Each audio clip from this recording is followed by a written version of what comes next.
या मनी प्लांटची माती खूप जुनी झाली आहे, म्हणून ना त्याची वाढ थांबली आहे. तर आज मी याची माती चेंज करणार आहे.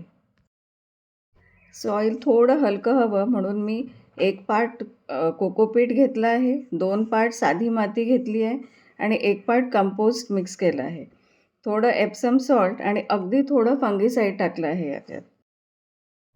कुंडी पण मी दुसरी घेतली आहे स्वच्छ करून आणि त्याच्यात मी आता हे सॉईल मिक्स करते आहे.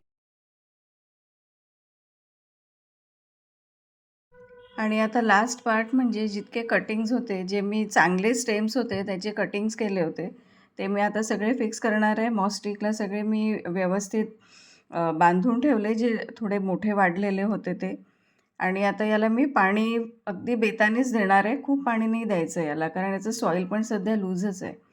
आणि हा मी आता सेमी शेडमध्ये ठेवील. खूप उन्हात हा नाही आता ठेवू शकत आपण. तर अशा तऱ्हेने मी आज रिपोर्टिंग केलं आहे आणि 1 ते 2 आठवडे आपल्याला वाट पाहावी लागेल याच्या रिझल्टसाठी. याचा रिझल्ट आला की मी नक्की अपडेट देईन. आणि व्हिडिओ पूर्ण पाहिल्याबद्दल खूप खूप आभार आणि आवडला असल्यास चॅनलला आताच सबस्क्राईब करा. तोपर्यंत हॅपी गार्डनिंग.